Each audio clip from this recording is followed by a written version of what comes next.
What's going on, everybody? This is an interview with Bret Hart, and he's talking about how he was originally scheduled to wrestle Ricky the Dragon Steamboat at WrestleMania 2, ended up in the Battle Royal. Ricky Steamboat ended up in that match against Hercules Hernandez. It was the opening bout of the Los Angeles arena matches. That was forgettable. Bret Hart's spot, on the other hand, not as forgettable. I remember it pretty well, and I'll let him talk about it, and then I'll give my comments. I was originally supposed to wrestle Ricky the Dragon Steamboat in a single match. And I was really excited about wrestling Ricky Steamboat because I thought I could finally show everyone that I could wrestle.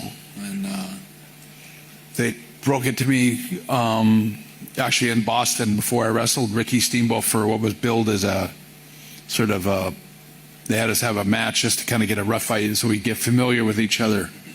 So I wrestled Ricky Steamboat 2 days on a tour.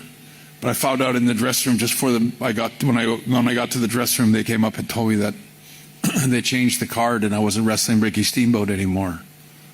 And I was just sick about it. I couldn't believe it.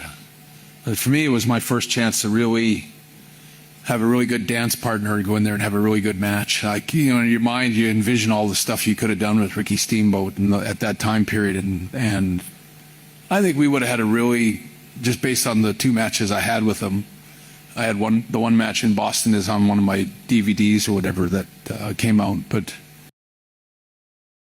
So WWE's been doing a WWE Vault channel on YouTube, and I'm hoping that match goes on the Vault because I'd like to watch that match again. I haven't watched it in a while. I remember the DVD that he was talking about where it came out, and I remember watching it on that, and I was like, yeah, this is a great match. Too bad they never had a program together.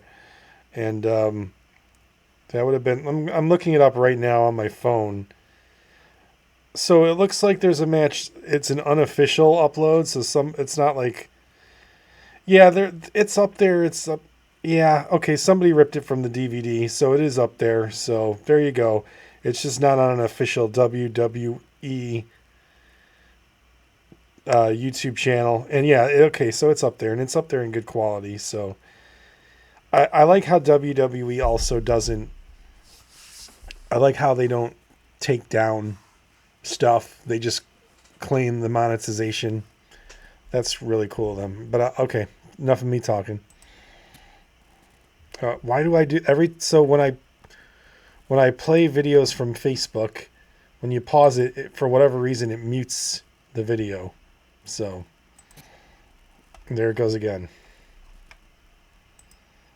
size-wise, to be maybe the best in the world, one of the best. And so I was really crushed, and they changed it and put me in the Battle Royal. I was sick about it. I was going, nobody pays any attention to anybody in the Battle Royal, especially someone like me. I'm just basically a body in there, and being 230 pounds, I'm not going to stand out too much. And so I was really crushed about it, and I think they felt bad, but it was business is business. And I remember when they told me about it, I suggested to them, I said, well, I got an idea for the ending. And they're like, well, what's your idea? I said, well, why don't you have André the Giant throw me out on top of Jim the Anvil? And anyway, so they said, well, we'll think about it. And anyway, they came back a few weeks later and told me that André loved the idea. And so that's what we did. But the interesting thing about WrestleMania 2 was there's a lot of little interesting things. André, for some reason, hated all the football players. And he didn't want, he basically said to me and Jim Neidhart not to let a football player near him.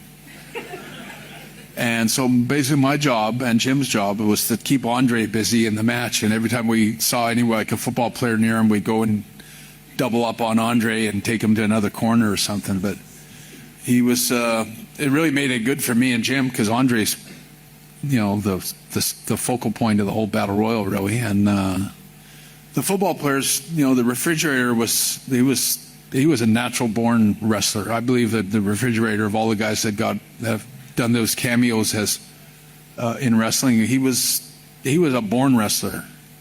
We practiced a couple of little things with him, and he did them all perfect. Like I remember we threw him out of the one turnbuckle. I threw him out of the corner, and he did a somersault and came up and tackled me and Jim both at the same time. It's kind of hard to believe that the Fridge was able to do that. He was so fucking fat. He's still fat. So it's really hard to believe that, but that's awesome. That's a funny story. Every time we practiced it, he knocked me right over the top rope. And it was pretty good. I remember that for a guy that had no experience being a wrestler, he was really good. And some of the other football players were really good. I know that there was one wrestler, Francis. His last name was Francis. He played with New England. He played with the 49ers, I think. But he was a great football player, and his father was a wrestler. In fact, his father was the promoter in Hawaii, and he came up to Jim and I in the little practice thing we had and said, please, whatever you do, you got to throw me out very delicately, because he's a football player. They have these $1 million contracts. None of them wanted to risk getting hurt, so they're all pretty, they're all scaredy cats. But I remember he wanted to be delicately tipped over the rope in a certain way, and I remember saying that's the way he did it, like the way he wanted us to throw him over. I thought that's how he's going to get killed. And if you ever watch it, we throw him over at the end just the way he wanted, but he didn't himself. His head somehow got cut out of the bottom rope, and I remember watching it going, we tried to tell you that that's not the right way to go over for a battle royal, but the battle royal was I know for when Andre picked me up. He didn't pick me up. I think I was on the top corner, but he picked me up, and Andre's 7'4", 7'3", I think.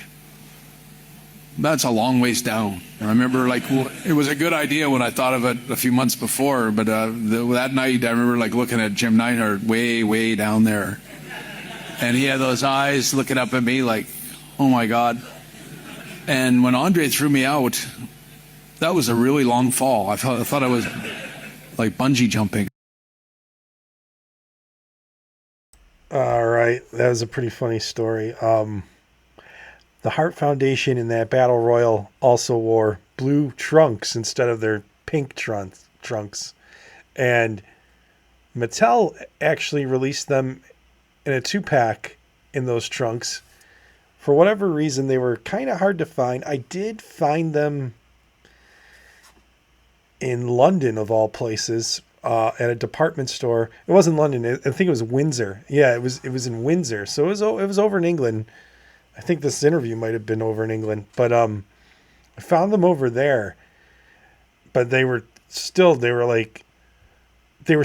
just out of their retail run, so they were I don't know. I didn't want to pay the price that the store I was at was asking. I think they were asking 28 euros at the time, that, or not 20. I'm sorry. It was more like 60 euros.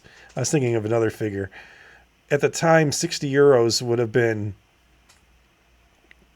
a bargain. I don't know. I think it'd probably be a bargain now. But anyway, yeah, Ricky Steamboat wrestled Hercules Hernandez in a very forgettable match against Hercules Hernandez in a very forgettable match at WrestleMania 2 at the Los Angeles Sports Arena.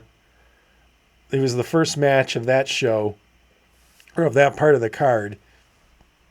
It was forgettable. Ricky would go on to have the best match. Some people argue, some people claim the best match in WrestleMania history, the following WrestleMania, with Randy Savage at WrestleMania 3. Randy Savage wrestled George the Animal Steele at WrestleMania 2. And I remember watching the match with another wrestler, not recently, but we watched it on VHS, or maybe it was a DVD by then. And we counted George Steele did 3 bumps the entire match. Because this guy was a wrestler. He wrestled in in ECW, like when ECW was going under. And he was like enhancement ECW wrestler on house shows. He wasn't, I don't even think he was ever on TV. But and he was an indie wrestler. So, and he was my buddy. He's still my buddy. I just haven't seen him in a while. But like, yeah, he told me that I could do that match. Like he and I could go out and have that match.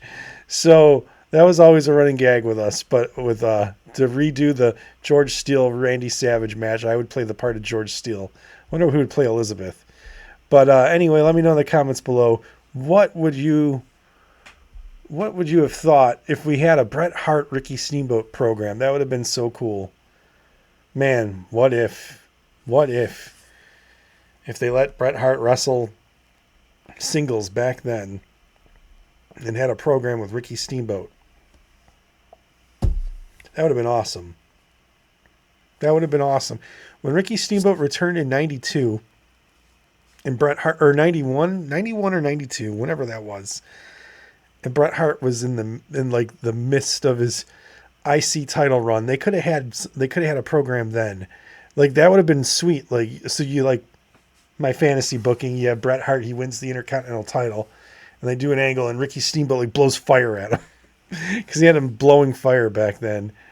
That would have been cool. You turn Ricky Steamboat heel and have him feud with Bret Hart. That would have been a great program. There you go.